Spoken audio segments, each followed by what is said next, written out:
Over the past decade, one of Russian President Vladimir Putin's top henchmen was the man behind Russia's most notorious mercenary forces. Yevgeny Prigozhin was Putin's confidant, enforcer, and the mastermind of the paramilitary Wagner Group, once a trusted ally of the Kremlin. His fate took a dramatic turn, ending in a mysterious plane crash. A new book delves deep into the rise and fall of Prigozhin in Putin's Russia. Nick Schifrin recently sat down with the author. Long ago, the sledgehammer was an icon of Soviet industry.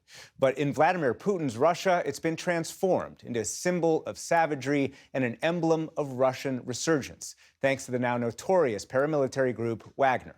Wagner was born out of St. Petersburg, where Vladimir Putin rose in politics and first met Yevgeny Prigozhin, the man who would become known as Putin's chef, across Africa, to the digital battlefield of the 2016 election, to eastern Ukraine. Wagner and Prigozhin became not only mercenary soldiers, they projected Russian power as an integral instrument for Putin's confrontation with the West and attempt to reshape the world order. That is the story told in Putin's Sledgehammer, the Wagner Group and Russia's collapse into mercenary chaos, by Candice Rondeau, who joins me here. Candice Rondeau, thanks very much. Welcome to the NewsHour. Thank you. You write that Wagner became an advertisement for a more muscular Russia, one determined to rewrite the rules of the international order to its advantage. How so? Well, in a couple different ways. The Wagner Group really reshaped Russia's image as a great power, made it sort of more agile, more powerful than perhaps it really is. Most importantly, it gave the sense that Russia could reach anywhere at any time. And what it really showed was that Vladimir Putin's sort of way of war, or vision of way of war, was something that was saleable, marketable, something that would appeal to strongman dictatorships. And today, it still is a viable option, available to anybody who wants to consolidate power. Take us back to the beginning. How did you end up living in, as you write, a rundown student dorm in St. Petersburg in the mid-90s, the very same place that launched Putin in the 1990s? We look at him back there, and launched Yevgeny Prigozhin. Yeah, the young deputy mayor. I went there as an exchange student. It was my final year of college. I'd studied Russian since I was 14 years old, so it'd been a big part of my life. And this is 1995, 96. And Putin is actually kind of the right-hand man for the mayor at the time. This is the time when you're seeing, with the collapse of the Soviet Union and sort of the remaking of Russia, oil, gas, guns, the export of weapons are the big-ticket items for Russia's economy and its exports. There's a revival of those industries. And at the same time, there's this kind of marriage of convenience that happens between the mafia, and the former KGB, the sort of security agencies, and then this kind of class of veterans who'd come back from Afghanistan and were really out of sorts. That kind of marriage led to the rise of this kind of network of sort of mafia-infused mercenary networks. Out of that scene, someone like Prigozhin could meet someone like Putin, right? Yeah, that's right. I mean, Prigozhin is a marketing genius. This is a guy who takes a hot dog stand, builds it into an empire of kiosks, and then builds it sort of a restaurant empire, basically. He becomes a caterer to Vladimir Putin and to the Kremlin, and ultimately he finds a way to kind of become the favorite, right, of Putin. At that time, Russia was also changing the way it dealt with the world. And most notably, the turning point is the Russian-Georgian War of 2008, where you had this 5-day clash between Russian forces, Georgian forces. Russia won, but kind of barely. It revealed the weakness of the conventional military force. There's an effort to privatize the military, at least part of the military. And that's when Prigozhin starts to pick up all these defense contracts. He becomes the caterer to the military. Fast forward to 2011, when Putin is on the rails politically, right? He's coming back. He's trying to make a comeback as president. And there's massive protests all across Moscow, all across St. Petersburg.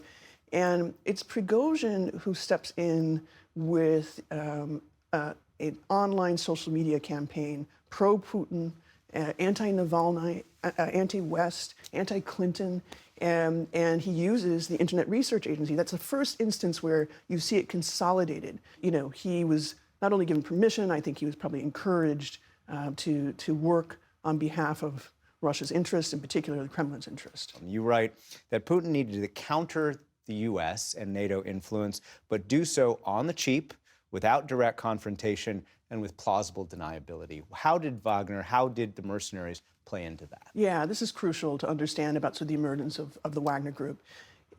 Russia was never prepared, and still to this day would have challenges facing off against the United States and against the NATO alliance. Putin understood this intrinsically, and the ways in which Russia was not prepared to really go head-on against NATO. What Wagner did was solve that problem. It created a pathway for indirect confrontation, for deception operations. They were deployed essentially as a sort of contingent force, first to Crimea, Donbass, and then eventually to Syria. This was all done under the cover of the idea that they were a private military security company. Now, in reality, of course, they were very attached to state enterprises. Without those enterprises, there would be no Wagner Group. This is essentially the army of Russia's state enterprises. Fast forward to the full-scale invasion, 2022. Ukraine is, as you put it, where Wagner comes out of the shadows. Major part of the actual fighting in eastern Ukraine. So both essential to what Putin was trying to achieve, but also was Prigozhin's downfall. The more he came out of the shadows, the less useful he was for this grand deception that Putin was trying to kind of foist on the world, which is that we're not at war. It's a special military operation. But in Donbass, once Prigozhin finally kind of marches on Bakhmut, this epic battle, hundreds of guys dying each day on each side, the more he beats his chest, the more he becomes a liability for Vladimir Putin. You cannot overstate the connection between the war crimes that the Wagner Group is committing, not just in Bakhmut, but across parts of eastern Donbass, and Putin's kind of fear that too would become a political liability and would make it difficult to negotiate a way out. Prigozhin launches his coup. He dies in a fiery plane crash. But does that mean that the Kremlin stops the work he's doing? Oh, by no means. This force is transforming into what we now know as the Africa Corps or the Expeditionary Corps. Same guys, same commanders, same command structure, just a new label, new name, and a little bit more control. That's just one part of Wagner's transformation. But another part that people don't know much about is they've been very keen and part of these sabotage operations that we've been seeing in Poland. Across Europe. You end the book with this point, that whether Wagner remains a potent global force and a model for other adventurous authoritarians will depend on whether international efforts to expose and prosecute Russian paramilitaries gain traction. Why, in your opinion, is accountability the best way to confront this? When you have accountability for atrocities, the number one thing it does is create this kind of barrier, this kind of risk aversion. And I think what we're seeing now, we've seen one prosecution of a Wagner-affiliated fighter in Finland. There is an appetite in Europe to push back against this idea of hybrid warfare, right? Actors who look to be private, but in actual fact are working on behalf of the state.